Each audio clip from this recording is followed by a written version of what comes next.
మన ప్రభువును రక్షకుడును పరిశుద్ధుడునైన ప్రభు యేసుక్రీస్తు ప్రభువుల వారి పరిశుద్ధ నామమున ప్రియమైన మీ అందరికీ ఉదయకాల శుభములు. దావీదు భక్తుని యొక్క మాటలు, దావీదు భక్తుని యొక్క సంతోషం.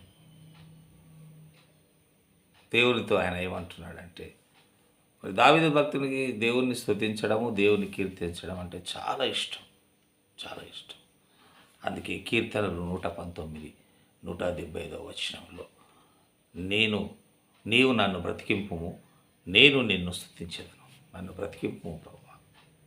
ఆయన ప్రార్థన దేవునితో, నువ్వు నన్ను బ్రతికింపుము, నేను నిన్ను స్తుతించెదను.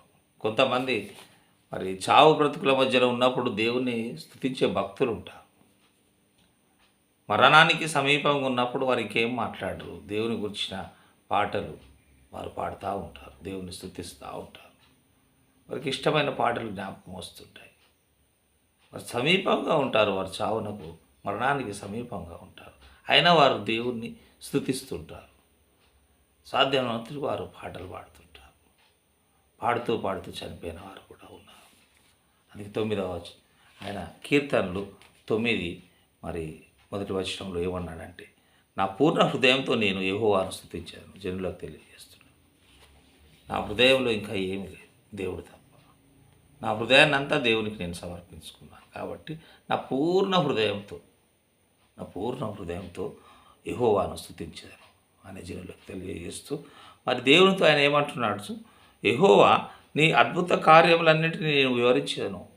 అనేకమైన అద్భుత కార్యములు నువ్వు నాకు జరిగించావు. మన జీవితాల్లో కూడా దేవుడు చాలా అద్భుత కార్యాలు జరిగిస్తాడు. కొన్నిసార్లు మర్చిపోతుంటాం. ఎన్నో ఎన్నో ఎన్నో మన జీవిత ప్రయాణంలో మనం పుట్టినది మొదలుకొని ఎన్నో అద్భుత కార్యాలు దేవుడు మనల్ని జరిగిస్తుంటాడు. కొన్నిసార్లు మనం మర్చిపోతుంటాం. మన భక్తుడు అంటున్నాడు, యెహోవా నీ అద్భుత కార్యములన్నిటిని నేను వివరించాను, వాటిని ప్రజలకు నేను వివరిస్తాను, నిన్ను స్థితిస్తాను, నేను వివరిస్తాను. మహోన్నతుడా, నేను నిన్ను గూర్చి సంతోషించి హర్షించున్నాను. మహోన్నతుడా, నేను నిన్ను గూర్చి సంతోషిస్తున్నాను ప్లస్ హర్షిస్తున్నాను. నీ నామమును కీర్తించను, నీ నామమును మాత్రమే నేను కీర్తించాను. దావీదు దేవుణ్ణి కీర్తించడము, దేవుణ్ణి మహిమపరచడము, దేవుణ్ణి స్తుతించడము చాలా ఇష్టం. అందుకే ఆయన కోరుకుంటున్నాడు, నన్ను బ్రతికింపు ప్రభువా, నేను నిన్ను స్తుతించేదను. మనం బ్రతికినంత కాలము దేవుణ్ణి స్తుతించేవారిగా ఉండాలి, దేవుణ్ణి ఆరాధించేవారిగా ఉండాలి, దేవుణ్ణి మహిమపరిచేవారిగా ఉండాలి, దేవుణ్ణి ఘనపరిచేవారు.